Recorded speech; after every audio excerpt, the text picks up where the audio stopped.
안녕하세요. 자, 강원도 행복청 강원진학지원센터에서 알려드리는 대입 수시 원서 접수 가이드. 자, 수시 원서 접수가 얼마 남지 않았습니다. 여러분들의 꼼꼼한 원서 접수를 위해서 선생님이 몇 가지 유의사항을 전달해 드리기 위해서 이 영상을 준비했습니다. 자, 원서 접수 기간은 여러분 다 알고 계시죠? 9월 23일부터 28일까지 중에서 대학별로 3일 이상 접수 기간을 두고 있어요. 그래서 여러분이 지원하고자 하는 대학은 언제부터 언제까지 원서 접수를 하는지 꼭 알아두셔야 됩니다. 대학별 전형 일정은 대학 홈페이지에 굉장히 자세하게 나와 있습니다. 수시 원서 접수가 다가올수록 여러분은 대학교 홈페이지와 친해지셔야 돼요. 모든 대학교 입학처에 들어가면 전형 일정 그리고 모집 요강이 상세하게 나와 있으니까 그거를 꼭 꼼꼼하게 확인하시기 바랍니다. 특히 학생부 종합전형의 경우에는 서류 제출을 해야 되죠. 그리고 또 자기소개서 제출 또는 교사 추천서를 요구하는 대학들도 있습니다. 그 서류의 마감 시간까지 반드시 확인해 주시기 바랍니다. 그리고 면접이나 논술, 적성이나 실기 같은 대학별 고사가 있는 전형도 있죠. 이런 경우에는 일정을 확인해서 겹치지 않게 지원하는 것도 방법이에요. 선생님이 가르쳤던 학생도 지원하고 보니 나중에 면접 날짜가 겹친 거예요. 그래서 면접이 겹쳐서 서울 가서 막 오전에는 A대학에 갔다가 오후에는 B대학으로 달려가고 이런 경우도 있었거든요. 여러분도 이거를 잘 확인하셔서 면접이 또 몇 시쯤에 진행되는지까지 확인하셔서 지원하면 좋을 것 같아요. 자, 이 페이지는 어떤 대학의 선생님이 전형 일정을 가져온 건데요. 이렇게 한번 볼게요. 전형 일정이 입학 원서 접수는 9월 28일 6시에 마감이에요. 그런데 자기소개서와 서류 제출은 그 다음 날인 29일 화요일 저녁 6시에 마감이 됩니다. 이렇게 입학 원서 접수와 서류 제출이 다른 경우가 있어요. 이것까지 꼭 확인하시고요. 특히 마감 시간 5시인지 6시인지 또는 저녁 7시인지 반드시 확인해서 접수해 주시기 바랍니다. 자, 원서 접수는 2개 사이트에서 할 수 있는데요. UA 어플라이 그리고 진학사 어플라이에서 지원할 수 있습니다. 막상 원서 접수 기간이 되면 굉장히 정신이 없고 복잡해요. 그래서 미리 회원 가입도 해두시고요. 공통원서라는 걸 작성할 수 있거든요. 그래서 이 대학별로 공통적으로 해당되는 부분을 미리 작성해 놓고 그리고 전형료를 납부해야지 원서 접수가 완료됐기 때문에 캐시 충전까지 미리 준비해 놓는 것도 좋습니다. 수시 원서 4년제 대학의 경우 최대 6회까지 접수할 수 있는 거 알고 계시죠? 단 산업대학, 전문대학에 지원한 경우는 이 6회에 포함되지 않아요. 그리고 육사, 해사, 공사 또는 경찰대, 한예종 등 특별법에 의해 설치된 대학이나 각종 학교는 또 6회 들어가지 않습니다.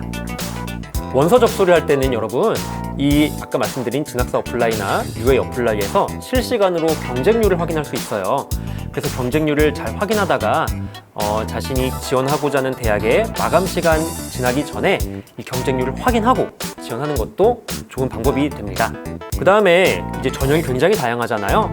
특히 지역인재나 농어촌, 고른기회, 사회배려자 전형 등 다양한 전형이 있는데 여러분이 여기에 해당한다면 그 지원 자격을 확인한 다음 유리한 전형에 지원하는 것도 큰 도움이 되겠죠. 자, 여기 보시면요. 이거는 어느 대학의 사회배려자 전형인데요. 다문화가족 지원법에 해당하는 자녀 또는 소아암 백혈병 병력이 있는 자 아니면 3자녀 이상 가족의 자녀인 다자녀 가족의 경우에도 사회배려자 전형으로 지원할 수가 있어요. 그런데 이 사회배려자 전형도 대학마다 달라요. 그래서 여러분에게 유리한 전형이 있다면 반드시 활용하는 게 좋겠습니다.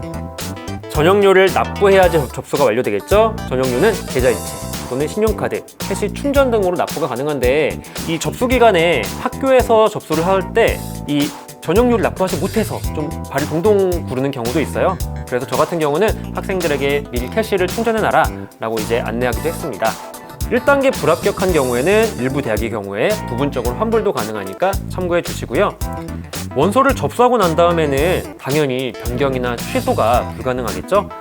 단 기본상의 고교 이름이나 여러분이 이사를 갈 수도 있으니까 주소 또 그리고 원서 접수 후에 이름을 바꿀 수도 있으니까 개명을 한 경우에는 수정이 가능합니다. 선생님이 가르쳤던 어떤 학생의 경우에는 굉장히 유리한 전형이 있었는데 이 친구가 실수로 그냥 일반 전형에 지원을 해버렸어요. 그런데 원서 접수가 끝났기 때문에 변경이 불가능해서 결국 그 전형으로는 불합격한 경우도 있었습니다. 마지막에 꼼꼼히 확인한 다음에 또 담임 선생님과도 한번 상담을 한 다음에 전형료 납부로 접수를 완료하는 게 좋겠죠? 자, 이렇게 접수를 마쳤어요.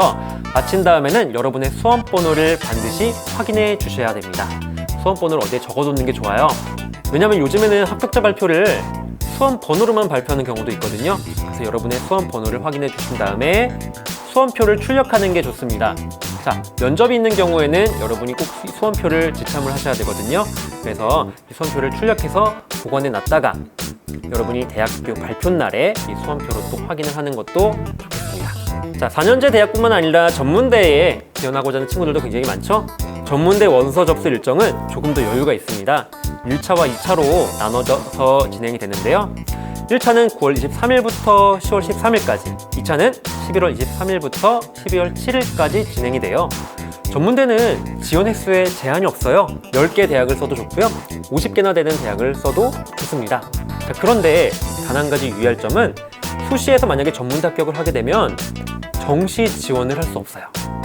그래서 본인의 모의고사 성적을 잘 알고 그리고 수능 성적까지 예측한 다음에 전문대 지원을 할지 안 할지 신중하게 고민하는 게 필요합니다. 자, 특히 올해는 코로나19로 대학별 고사 일정이나 면접 방법들이 바뀐 대학들이 많거든요. 이 점이 굉장히 올해 중요하겠죠? 대학교 홈페이지, 아까 말씀드린 것처럼 홈페이지가 가장 정확한 정보를 담고 있습니다. 그래서 최종적으로 올라온 모집 요강이나 공지사항을 반드시 확인하셔야 되고요. 또 요즘에는 입학처에 전화하면 각 입학 사정관 분들이나 입학처 관계자분들이 굉장히 친절하게 설명을 해주세요. 그래서 궁금한 점 있으면 바로바로 전화해서 문의하시는 것도 좋습니다. 자, 선생님이 코로나19로 변경된 예를 몇 가지 가지고 왔는데요. 여기 보시는 것처럼 전형 기간이 조정된 경우도 있고요. 실기고사의 종목이나 유형이 축소된 경우도 있고요. 또는 대상 인원이 축소된 경우도 있습니다. 이렇기 때문에 각 대학의 홈페이지에 들어가서 확인하시는 것을 추천드립니다. 올해는 코로나19 때문에 정말 많이 힘드셨죠? 학교도 나왔다가 안 나왔다가 또 시험 보기도 힘들었고요. 또 감염병의 위협 속에서도 공부하느라고 정말로 고생 많으셨을 겁니다. 자, 이렇게 노력한 만큼 좋은 결과 있기를 바라겠습니다. 안녕!